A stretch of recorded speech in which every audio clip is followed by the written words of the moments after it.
Assalamualaikum, selamat pagi pemirsa. Apa kabar Anda hari ini? Senang sekali saya Nofri Afandi kembali menyapa Anda pemirsa di rumah dalam program Coffee Break Sumatera Utara. Di mana tema perbincangan kita hari ini ialah pemasaran produk UKM dari Dinas Perdagangan Kota Medan. Kita akan berbincang-bincang dengan perbincangan yang bermanfaat dan juga menarik tentunya pemirsa dengan dua narasumber yang sudah hadir bersama saya saat ini. Sudah ada Kepala Dinas Perdagangan Kota Medan, Bapak Haji Damikrot Esos MSI. Apa kabar Bapak?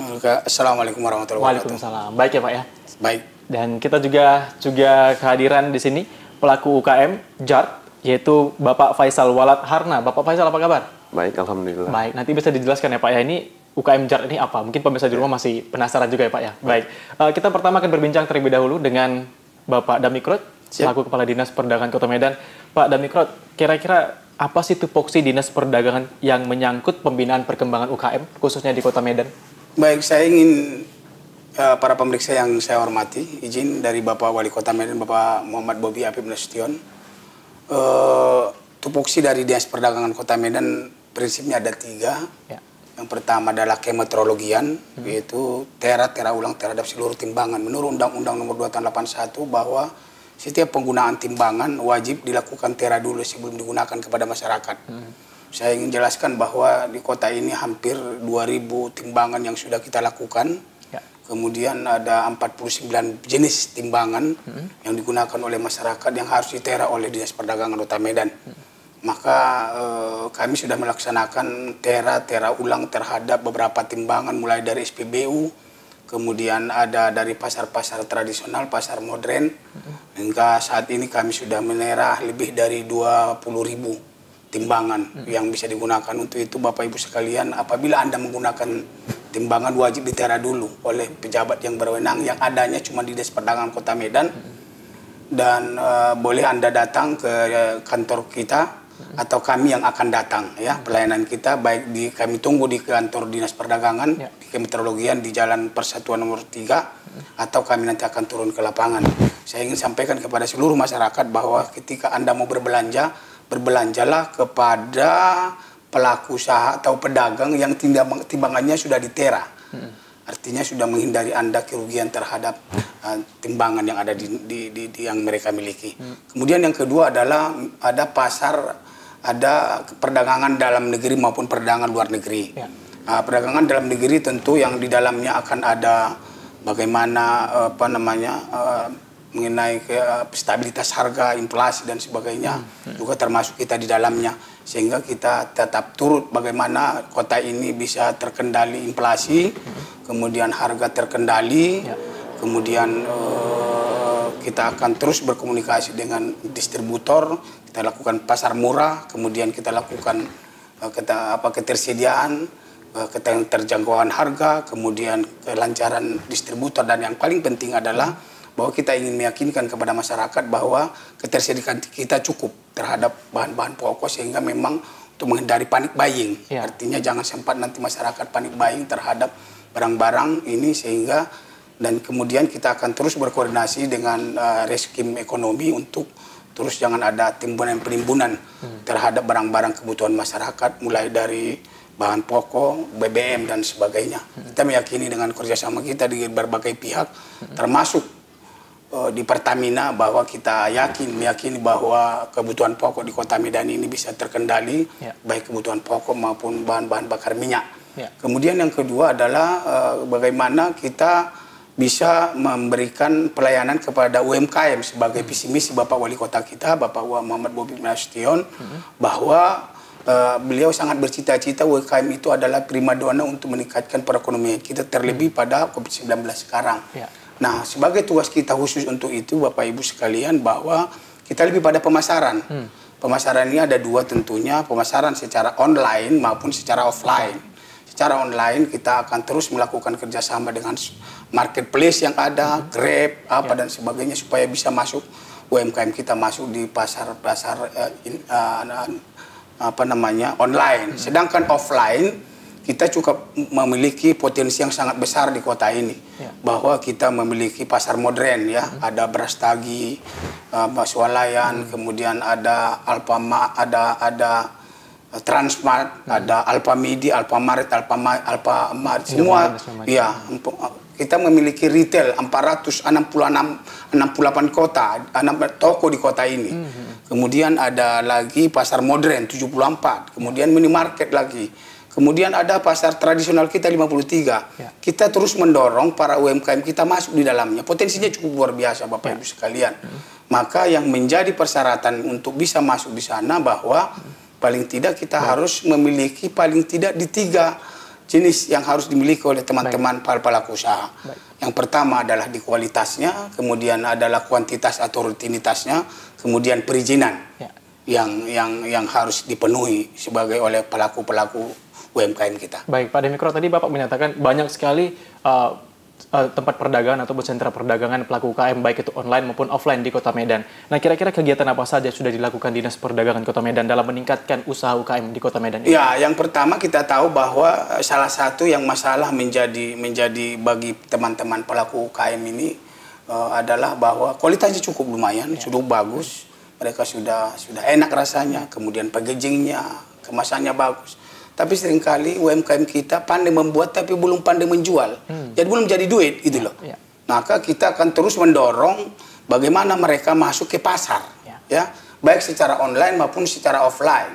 Kami ingin meyakinkan kepada para UMKM bisa masuk di pasar tradisional, bisa masuk di pasar retail, bisa masuk di pasar modern, tapi dengan 3 jenis yang saya miliki, yang saya katakan tadi. Kualitasnya bagus, enak, kemudian tahan lama, tidak cepat busuk. Kemudian kuantitasnya kuantitasnya itu juga perlu Bapak Ibu sekalian. Kadang-kadang kuantitas rutinitasnya Seringkali hari ini kita masukkan ke salah satu pasar modern, besok nggak ada, nggak mau dia. Nah, kemudian begitu Anda Indomaret, Alfamart, saya bisa meyakinkan kepada seluruh masyarakat UMKM kita kalau memang mereka mau masuk, kita akan dampingi mereka masuk pemasarannya di Indomaret. Indomaret saja ada 192 toko di kota ini. Yang dari ketiga ini 468 loh. Luar biasa potensinya apabila ini dimanfaatkan oleh para UMKM. Tidak ada satupun pasar ini yang memiliki pabrik sendiri. Mereka semua menerima produk-produk. Kenapa UMKM kita tidak kita masukkan di dalamnya? Kami punya keyakinan bahwa mereka bisa masuk di dalamnya, asal kualitas itu kita jaga. Perizinan misalnya, perizinan kita lakukan ada perizinan. Semakin banyak perizinan, maka semakin banyak, semakin orang makin suka gitulah. Ada izin halal, izin edar dan sebagainya. Baik, tadi Bapak mengatakan bahwa produk yang dijual oleh para pelaku UKM ini sangat enak begitu Pak, dari segi rasa, mungkin dari kemasan juga bagus, tapi kurang di pemasaran. Nah, kira-kira apa saja program yang akan diusulkan untuk kepentingan kemajuan UKM ini ke depannya, Pak? Iya, yang pertama kita akan terus melakukan pendampingan kepada para UMKM untuk bisa masuk ke pasar-pasar yang saya sebutkan tadi. Kemudian yang kedua, kita juga sedang melaksanakan klinik bisnis. Bisnis. Nah, klinik bisnis ini bahwa solusi sukses berusaha. Sekali lagi solusi sukses berusaha. Kita ada 10 kali kita lakukan di kota ini, di beberapa tempat, bahwa ada namanya klinik. Namanya klinik memberi obat, Artinya di dalam klinik ini kita siapkan ada dari PTSP untuk mengurusi NIB, kemudian ada dari Menhukam tentang haki, kemudian ada layak sehat, PRT dari Dinas Kesehatan, kemudian ada halal dari Kemenak, kemudian ada Grab juga kita undang dari beberapa macam marketplace ada di dalamnya. Kemudian ada lagi bank yang kita undang di sana. Anda perlu uang misalnya, kita hadirkan bank sumut. Bagaimana caranya untuk mendapatkan kur atau pinjaman yang lunak tanpa agunan? Nah, itu ada. Jadi ada 10 kali. Jadi saya yakin ketika Anda keluar dari klinik kami, klinik bisnis, Anda pasti berusaha. Anda pasti sukses berusaha dan Anda bisa masuk di pasar yang saya sebutkan tadi. Atau dapat dikatakan Anda pasti sehat begitu Pak? Pasti sehat. Apabila Anda keluar dari klinik bisnis, dari Dinas Perdagangan yang kita buat ini, maka saya yakin bahwa Anda bisa masuk pasar baik secara online maupun secara offline, dalam maupun luar negeri. Kami yakini itu. Baik Bapak. Kira-kira langkah-langkah agar strategi pemasaran produk UKM ini berjalan tetap tepat sasaran itu seperti apa, Pak? Tapi jangan dijawab dulu, Bapak. Kita akan lanjutkan perbincangan kita setelah pariwara berikut ini, tetap di Coffee Break Sumatera Utara.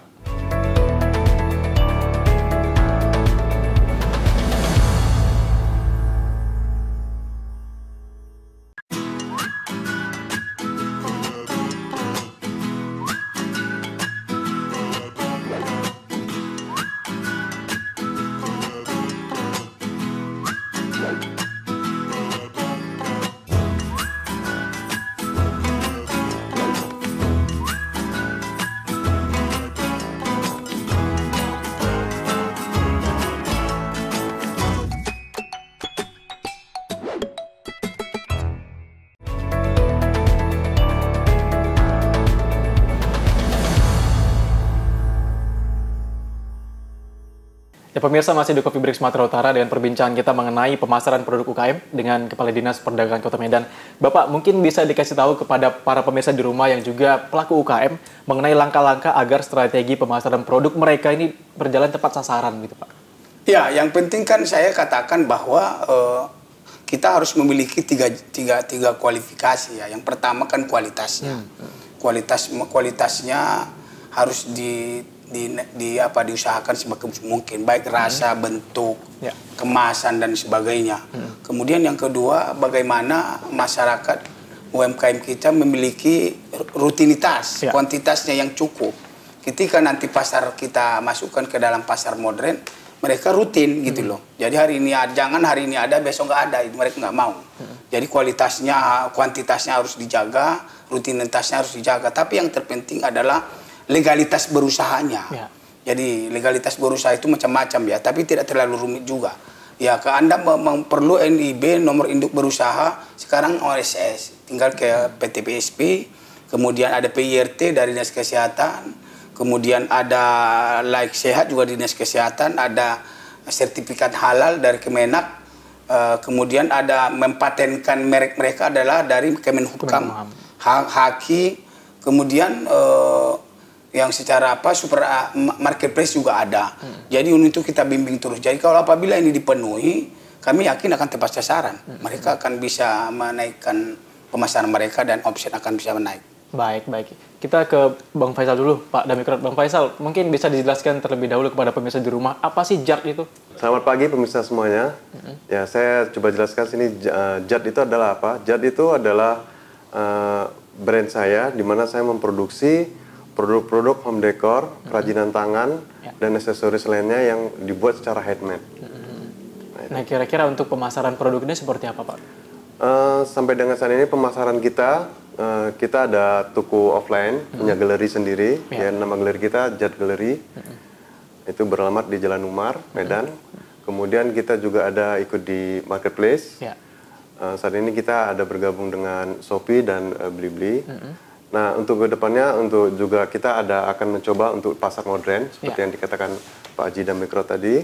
Nah, kita akan coba berusaha untuk masuk juga di pasar modern, untuk membantu pemasaran produk-produk kerajinan kita. Mungkin bisa Bang kasih tahu juga ke pemirsa di rumah jenis dari produk Abang itu apa aja sih Bang?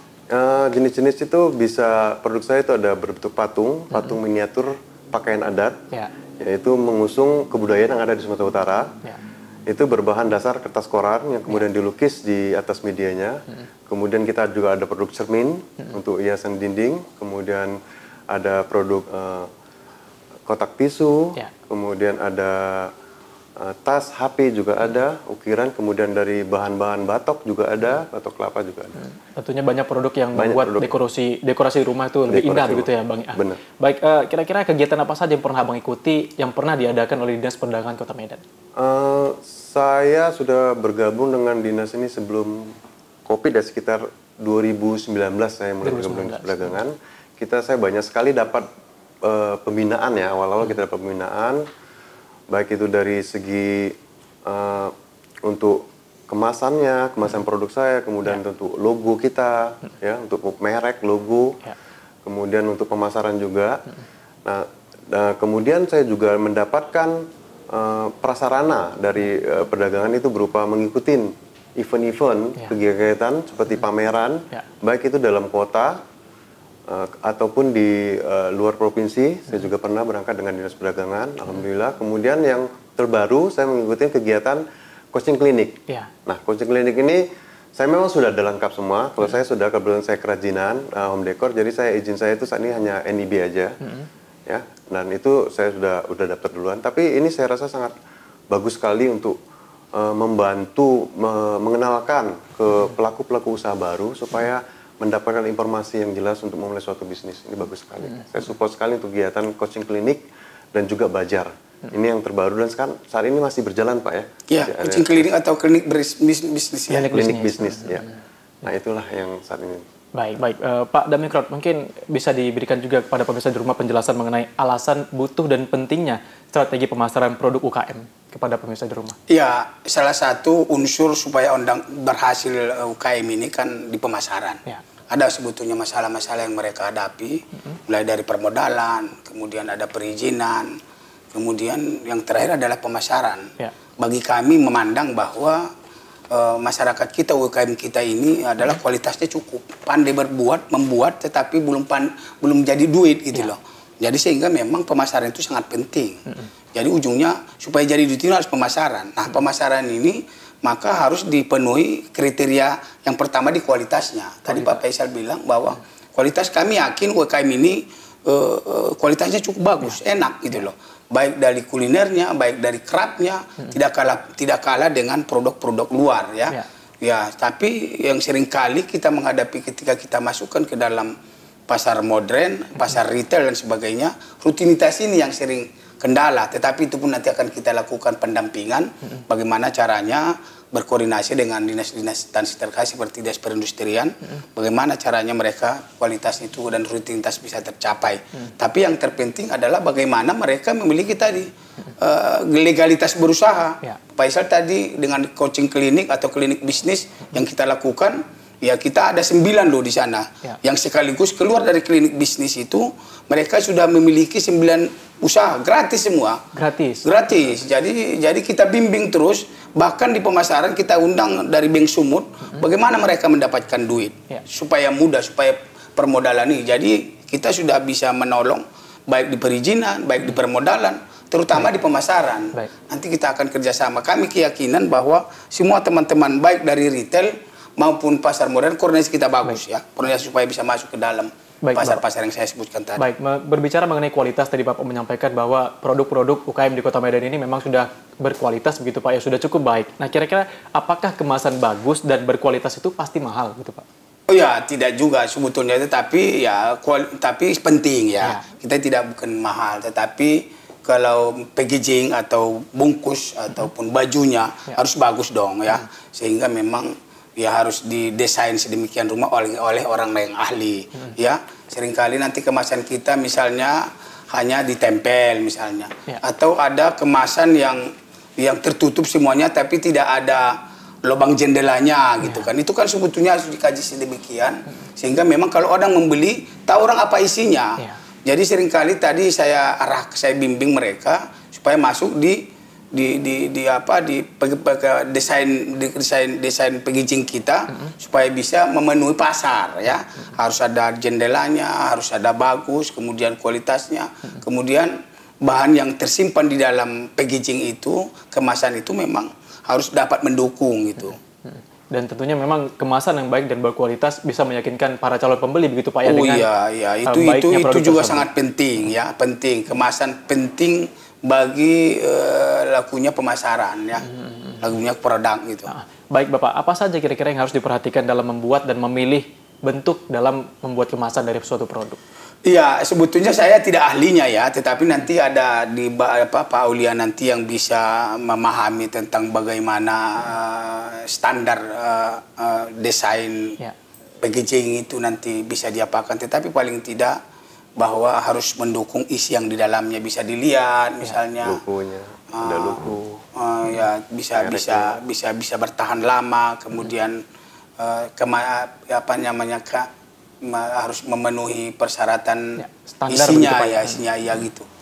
Baik, sejauh ini mengenai pelatihan-pelatihan dalam membuat kemasan, antusiasme dari para pelaku UKM seperti apa Pak? Oh iya, luar biasa. Jadi ketika kita umumkan mau terus 4-5 terus datang ke kantor kita, mereka datang bagaimana membuat kemasan.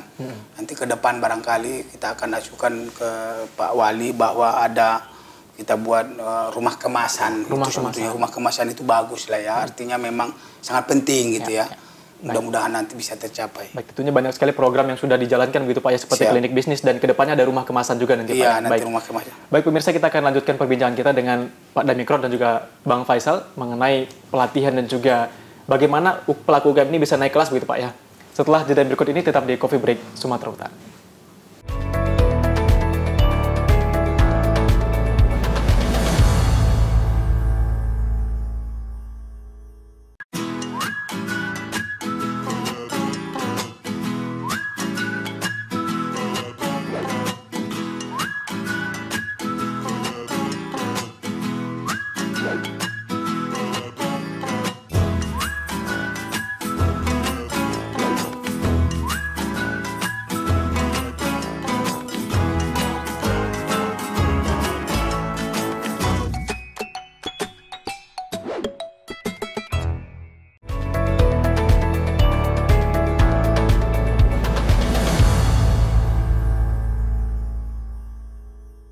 Masih di Coffee Break Sumatera Utara, pemirsa, Pak Damikrot. Tadi saya ada sedikit tertarik dengan penjelasan Bapak bahwa ada klinik bisnis di mana para pelaku UKM yang masuk keluar dari klinik tersebut bisa sehat. Ini Bapak bisa jelaskan mengenai mekanisme program ini? Baik, makasih. Klinik bisnis ini sebetulnya namanya klinik ya, itu kan mengobati. Jadi nanti masyarakat kita datang, dia apa keluhan Anda, ya saya nggak punya uang, nanti kita kasih apa, kita arahkan ke bank Sumut atau bank yang kita undang. Kemudian apa lagi? Saya perlu ke pasar modern, pasar retail lah. Di situ ada Indomaret kita hadirkan, ada pasar modern. Bagaimana caranya masuk di sana, standarnya seperti itu. Ada memang yang peraturan yang mengatakan bahwa 20% space harus disediakan oleh para pelaku usaha kepada pelaku UMKM kita. Tetapi tentu harus yang 3 kriteria itu harus terpenuhi dong ya. Harus kualitasnya bagus, kuantitasnya terpenuhi, kemudian legalitas berusaha terpenuhi. Karena kalau misalnya nggak ada legalitas berusaha, kita juga beli sanksi dong ya. Kalau ada izin edarnya, ya kita juga mau beli, ada izin halalnya, ada sertifikat halalnya tercantum di sana, terdaftar NIB-nya, PRT-nya, layak sehatnya cukup. Saya kira juga tanpa bermaksud untuk ini menjadi penghambat, tetapi memang masyarakat akan mau membeli yang semakin banyak izin yang dimiliki, maka lebih meyakinkan kepercayaan orang terhadap barang itu juga lebih besar gitu loh. Jadi nggak memang pasarnya kita harapkan akan bisa lebih besar juga gitu. Klinik bisnis ini sudah dilakukan sejak berapa tahun belakang ini, Pak? Baru tahun ini sih sebetulnya, atas izin Bapak Wali Kota kita, Bapak Muhammad Bobi Nasution, kita membuat seperti itu. Klinik ini ada 10 kali kita buat, ada di beberapa tempat mulai dari utara, ya lumayan ya, antusiasnya masyarakat itu. 200 mau 300 kadang-kadang yang datang ke klinik kita untuk mau berobat gitu ya. 300 produk itu, Pak ya? Ada 300 pelaku UKM, ada 300, ada 200, 150 banyak. Karena memang di situ enak ya. Dengan hanya satu tempat, dia akan mendapatkan beberapa izin gitu loh. Bahkan dia akan bisa mendapatkan uang dari Bank Sumut. Ya 20 juta kalau nggak salah, di bawah 20 juta tidak perlu pakai agunan. Yang penting ada usahanya. Kan gitu. Saya terakhir memantau di warna-warna itu yang mendaftar hampir 42 orang untuk mendapatkan KUR. Kan lumayan hebat juga kan. Kemudian yang dari hak paten, yang selama ini Pak Faisal mungkin ada merek dia. Yang kalau sudah dipatenkan itu hak kekayaan ya, artinya kan kalau sudah kita milik kita itu kan tidak lagi bisa dicontoh orang lain. Ya kita hadirkan itu Kemenhukam di sana. Kemudian ada halal ya, kemudian ada NIB, nomor induk berusaha, PTSP luar biasa. Kemarin saya ke sana, tadinya dikirimkan oleh Pak Kadis baru 2 orang timnya, sekarang udah 8 orang itu. Semakin antusiasnya masyarakat untuk mau mengurus nomor induk berusaha itu. Karena memang begitu penting, itu menjadi persyaratan untuk mendapatkan modal gitulah. Ya saya kira juga seperti apa yang disampaikan oleh Pak Faisal, beliau melihat bahwa saya yakin masyarakat akan banyak manfaatnya lah dengan kehadiran klinik bisnis kita atau coaching klinik tadi. Baik, tentunya banyak sekali Pak pelaku UKM di Kota Medan. Seperti apa kira-kira sosialisasi ataupun himbauan kepada para pelaku UKM untuk masuk ke klinik bisnis agar dipermudah begitu Pak, segala izinnya? Oh, yang pertama kita akan menggunakan aparat kita melalui kelurahan dan kecamatan supaya diinformasikan kepada para pelaku bahwa kita memiliki kegiatan namanya klinik bisnis. Kemudian kita juga masuk ke media sosial, medsos ya. Ya, kita umumkan. Ternyata memang medsos sekarang kan gampang lah, sekali masuk informasi kita mereka sudah mengetahui cepat sekali. Iya, jadi ya alhamdulillah mudah-mudahan ke depan ini harus patut kelihatannya dipertahankan karena memang ini adalah klinik bisnis yang bisa memberikan solusi sukses berusaha bagi teman-teman pelaku usaha, sehingga apa yang dicita-citakan oleh Pak Wali kita, Bapak Muhammad Bobi Nasution naik kelas dengan melalui klinik bisnis dan berbagai program-program yang lain, saya yakin Medan ini akan bisa naik kelas. Baik. Bang Faisal nih, selaku pelaku UKM mungkin yang pernah ikut klinik bisnis dan program-program dari Dinas Perdagangan Kota Medan, seperti apa testimoni Abang dengan apa yang sudah dilakukan Dinas Perdagangan Kota Medan terhadap pelaku UKM? Itu cukup bagus sekali ya, cukup bermanfaat sekali bagi saya dan juga saya yakin sekali buat pelaku-pelaku usaha yang mau memulai suatu usaha. Begitu masuk seperti yang dikatakan oleh Pak Haji Damikrot tadi, ya begitu masuk itu udah lengkap semua. Nah, begitu saya masuk saya bisa daftar di situ, kemudian daftar izin usaha, izin berusaha, kemudian di situ ada Grab juga, kita bisa bertanya tentang untuk marketnya atau pasarnya, kemudian ada saya butuh modal, saya bisa bertanya juga dengan bank sumbernya. Jadi semua situ lengkap. Jadi kalau untuk produk saya kan produk kerajinan ya, home decor itu terbatas segitu aja. Tapi kalau kawan-kawan yang dari UKM-UKM yang dari makanan, mau yang dari fashion itu kan banyak, ada izin PRT ya Pak ya. Kemudian ada sertifikasi halal dan halalnya, semua udah cukup mempersingkat waktu dan nggak mesti bolak-balik jauh gitu. Satu pintu begitu Pak. Satu pintu aja, kemudian di lokasi yang ada di kecamatan itu. Nah, kecamatan itu dibuat oleh Dinas Perdagangan. Artinya UKM-UKM atau pelaku usaha yang ada di sekitar kecamatan itu kan lebih dekat kan ke arah situ, dan waktu juga lebih singkat. Baik, dan tentunya ini terlayani dan juga terfasilitasi dengan baik begitu Pak ya dari Dinas Perdagangan Kota Medan. Baik, Pak Damikrot, ini kita sudah di penghujung acara ini. Mungkin Bapak bisa menyampaikan closing statement Bapak kepada pemirsa di rumah, khususnya yang bergerak di bidang pelaku UKM. Baik, Bapak Ibu sekalian, atas perintah Bapak Wali Kota kita, Bapak Muhammad Bobi Bamnistian, sebagai cita-cita beliau UKM bisa naik kelas, maka seluruh instansi di bawah di pemerintah Kota Medan sudah beliau memerintahkan agar terus melakukan sesuai dengan programnya masing-masing ya. Bagi dia perdagangan adalah bagaimana kita berperan pemasaran ya. Kita sekali lagi dia perdagangan bagaimana UMKM masuk ke pemasaran baik secara online maupun secara offline ya. Apabila Anda mau masuk secara online sama offline, maka 3 kriteria harus dimiliki. Yang pertama di kualitasnya, kemudian di kuantitasnya atau rutinitasnya, kemudian legalitas berusaha. Ini akan kita dorong, kita dampingi terus UMKM kita supaya masuk pemasaran dengan kualitasnya, dengan kriteria yang 3 ini. Baik, terima kasih Pak Damikrot. Mungkin Bang Faisal bisa memberikan pesan-pesan kepada pelaku UKM di rumah. Ya, kalau dari saya sebagai pelaku, kita sebagai pelaku harus berpikir yang sesuatu yang baru. Artinya apa? Produk kita juga harus punya kelebihan dari produk-produk yang lain. Jadi kita bisa bersaing dengan produk lain yang sejenis. Kemudian kita juga harus memanfaatkan apa sih kegiatan ataupun apa yang dibantu oleh pemerintah Kota Medan, program-program dari Dinas Perdagangan, kemudian program dari Bapak Wali Kota kita. Nah itu kita ikutin aja. Nah informasi di mana kita bisa dapat? Selain dari kelurahan ataupun dari apa, kita bisa dapat juga di media sosialnya Dinas Perdagangan. Itu ada Instagramnya, ada, itu sering diinfokan. Jadi selain mutu juga diperhatikan, kita juga harus membaca peluang-peluang apa yang harus kita dapat. Itu membuat kita bisa naik kelas, menjadi UKM yang naik kelas dengan memanfaatkan fasilitas gratis yang diberikan oleh pemerintah. Baik, terima kasih Bang Faisal. Wah, pemirsa, banyak sekali strategi dan juga fasilitas yang diberikan tentunya oleh Dinas Perdagangan Kota Medan untuk membuat para pelaku UKM di Kota Medan ini dapat naik kelas dan menjadi salah satu sentra UKM di Indonesia begitu Pak ya. Dan tentunya saya ucapkan terima kasih kepada Bapak Haji Damikrot, SOS-MSI, selaku Kepala Dinas Perdagangan Kota Medan, dan juga Bang Faisal Harnas, selaku pelaku UKM di Kota Medan. Dan saya, pemirsa, Nofri Afandi, bersama kerabat kerja petugas pamit undur diri. Tetap saksikan Coffee Break Sumatera Utara episode berikutnya. Dan saya ucapkan sampai jumpa. Wassalamualaikum warahmatullahi wabarakatuh. Waalaikumsalam warahmatullahi wabarakatuh.